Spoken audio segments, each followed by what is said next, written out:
Shalom Aleichem, on va faire les Avot Melachot. Qu'est-ce que ça veut dire Avot Melachot?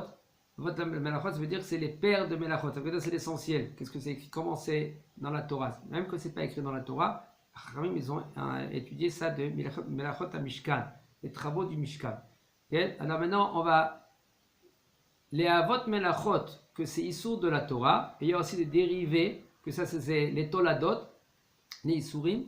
On verra par exemple qu'il y a des choses qui ressemblent et qui ressemblent à les Issourim, à la Avot Melacha, quand même c'est Issour Torah. Okay? Ça veut dire quoi? Ça veut dire qu'il y a des dérivés, que ces dérivés ça veut dire des Toladot, que ces Toladot c'est Issour Torah aussi, c'est pas Issour de Rabbanan. Alors maintenant on verra maintenant avec les Avot Melachot, parce qu'on a qu'ils ne savent pas les Avot Melachot, qu'ils sont assourds de la Torah. Par exemple, Avot Melachot 40 Haserahat. Azorea ve'achoresh ve'akotzer ve'ame'amer adash ve'azore aborer atohen ve'ameraket ve'alash ve'aofe. Alors on va apprendre en premier ces Melachot là. Alors, Mazé Zorea. Zorea c'est quoi? Zorea ça veut dire de semer. Voilà, c'est la photo. Celui-là qui peut voir, c'est semer. Le bonhomme, ça c'est Issour Torah de semer Shabbat. Aussi il y a des dérivés. Il y a aussi après, la photo qui est juste après, c'est Choresh.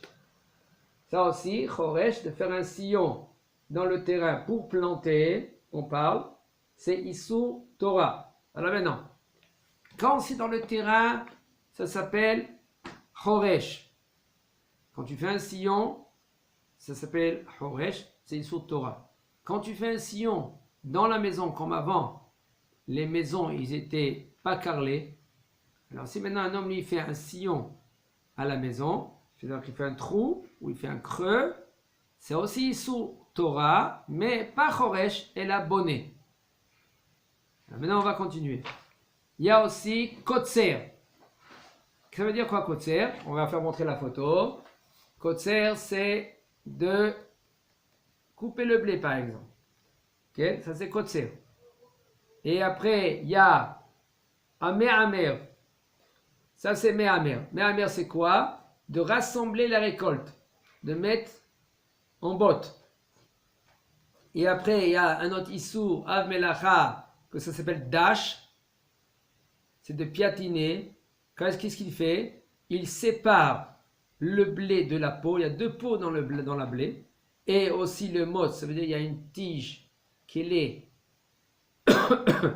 sur la graine, sur la peau de la graine. C'est une petite tige, ça s'appelle le motz. Maintenant on continue.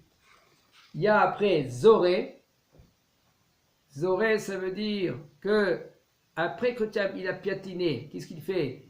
Il prend le blé avec les peaux, etc. Il le jette en l'air. Il y a le vent qui fait envoler les sépare, exactement, la peau et le motz de la graine. La graine, elle tombe. Et ça, c'est Issour Zoré, Shabbat. Maintenant, il y a Issour Borer. Borer, ça veut dire trier. Okay? Ça aussi, c'est Issour de la Torah. Après, il y a Issour Tohen. Tohen, c'est quoi Tohen? Tohen, ça veut dire c'est moudre. Shabbat, c'est Issour Torah. Après, il y a aussi Meraket. Ça veut dire aussi il trie. Okay? Il est Meraket, comme par exemple la farine ici. C'est la farine, il sépare le bon du mauvais. Ça aussi, c'est Issour Torah. Il y a encore une Issour Torah, c'est lâche. Lâche, c'est de pétrir. C'est Issour Megabel. Ça veut dire de prendre de l'eau, okay, et de mettre avec la farine et de faire un socle. Ça, c'est Issour Torah aussi. Et après, il y a un autre Issour Torah, Ophé. C'est quoi Melechet Ophé? C'est de prendre le pain et de le mettre dans le four. Quand tu mets dans le four, okay, ça, c'est Ophé. Un Issour Torah. Maintenant, encore un autre. Issour Torah, c'est Gozez.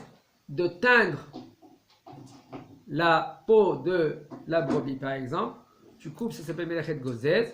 Et il y a encore une autre Melacha, c'est melachat melaben. Melaben, à kavana, c'est tu le laves ici, le laver dans le nahar, dans le fleuve. Et ça, c'est melabeno, il le blanchit. On continue maintenant les Av Melachot.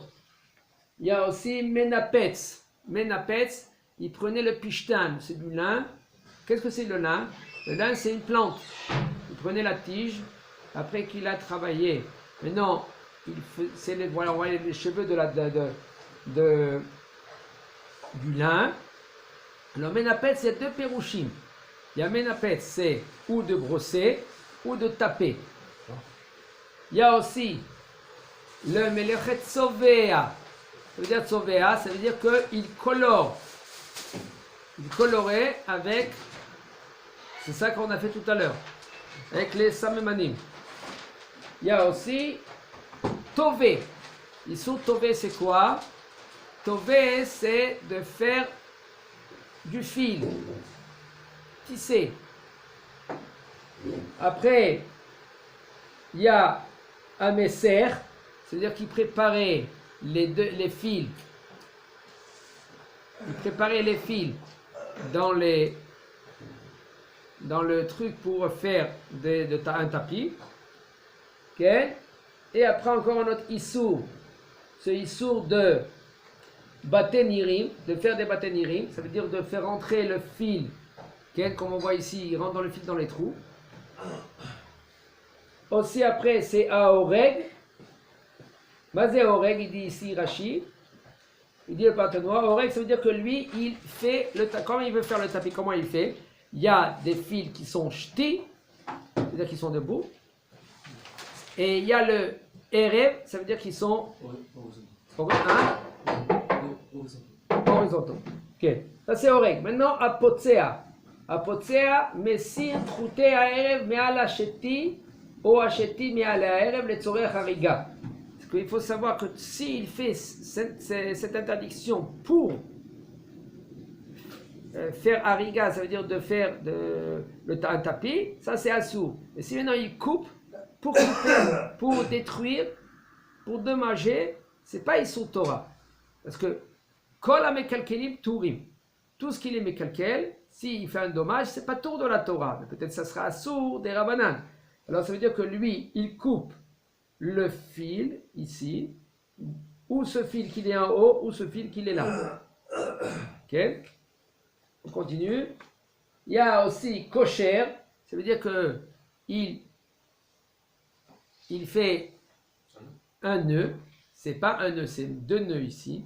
Pas toutes sortes de kshira, c'est Issur Torah. Il y a Issur il y a aussi Issur des Rabbanan et Issur Torah. Il faut savoir quelle sorte de kshira c'est Issur Torah. Et après, métir. Métir, ça veut dire de défaire le nœud. Aussi, c'est Issur Torah. Pas n'importe quel nœud, ce sera Issur Torah. Après, il y a Tofer. Tofer, ça veut dire coudre. Alors, quand il coud, aussi, c'est Issur Torah. Quand il Korea, c'est quoi Korea? Korea, c'est de déchirer. Pas toutes sortes de déchirer, c'est Issur Torah. Ça veut dire déchirer pour recoudre. Ça, c'est Issur Torah. Mais si c'est déchirer pour déchirer, ça, c'est pas Issur Torah, mais c'est Issur des Rabbanan. Il y a déchirer pour se calmer. Ça aussi, ça sera Issur Torah. C'est maintenant, lui, il est en colère. En fin de compte, quand lui, il déchire, il se calme. Alors, ça veut dire que ça peut poser sa colère. Ça peut-être sera Issur Torah. Il y a aussi Atzad. Tzad, ça veut dire capturer. Ça dépend quelle sorte comment capturer. Si maintenant, par exemple, un exemple, si maintenant quelqu'un il capture quelque chose, par exemple, il met ici dans l'enclume on dit? Dans l'enclos. Dans l'enclos. Il met dans l'enclos et ça sera presque impossible de capturer cette brebis là, par exemple, qu'elle est rentrée dans l'enclos. Pourquoi? Parce que cet enclos, il est immense. Alors, ça ne s'appelle pas tzad si tu le fais rentrer dedans. Il y a, après, shohet aussi, c'est Netilat Neshama, c'est assourd de la Torah. Et après aussi, chez Mafshit, c'est-à-dire qu'il enlève la peau, c'est aussi assourd de la Torah, c'est Av Melacha. Ok, on continue. Il dit Moléar, ça veut dire qu'il met le sel sur la peau. Et Amemahek, ça veut dire qu'il rase les cheveux de la peau, comme de la bête, pour faire un Sefer Torah. Après, Amesatet, ça veut dire qu'il fait des marques, des traits, dans la peau. Après, Mehater, ça veut dire qu'il coupe pour faire des parchemins. Et à côté, Shteotiyot va mochek almenat diktov Shteotiyot. Ça veut dire quand lui il écrit deux lettres, une lettre c'est pas Issur Torah, c'est Issur de Rabbanan. Quand il y a deux lettres, ou il efface deux lettres, ça aussi, ça veut dire il efface pour écrire, pas qu'il efface pour effacer. Il efface pour écrire. Ça aussi c'est Issur Torah, c'est Av Melacha. Encore, c'est bonnet, c'est-à-dire qu'il construit au. Ici c'est sauter. Sauter ça veut dire qu'il casse. Pourquoi tu casses? Si tu casses pour casser, parce qu'il aime casser, c'est pas Issur Torah, c'est Issur de la banane. Mais s'il casse parce que lui il veut réparer, c'est Issur Torah. Abonner, construire, aussi Issur Torah. Amavir, d'allumer le feu. Ça veut dire que tous ces mélachot qu'on vient de dire ici, c'est pas des mélachot que rien qu'allumer le feu c'est Issur Torah.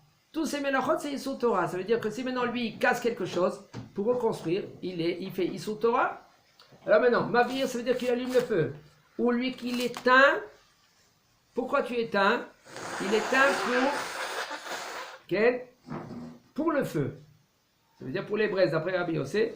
C'est-à-dire qu'il y a des sortes d'éteindre, c'est pas Issur Torah, c'est Issur de Rabbanan. En général, c'est Issur Torah, mais quand lui il éteint pour les braises, alors ça c'est Issur Torah. Maké ve patish, que c'est la dernière ben melacha. Alors ça c'est Machloket Poskim. Qu'est-ce que ça veut dire Maké ve patish? Maké ve patish, ça veut dire que lui, il donne le dernier coup. Le dernier coup, ça c'est Issur Torah. Et après la dernière melacha, c'est Otsa'a. Otsa'a c'est quoi? Otsa'a c'est de faire sortir ou de faire rentrer un objet. Ça veut dire d'un Reshut Hayahid ou un Reshut Harabim ou d'un Reshut Harabim à Reshut Hayahid. Ça, c'est les 39 Melachot Asur de la Torah et ça s'appelle les Av Melachot. On a fait un petit résumé. Hazak Baruch.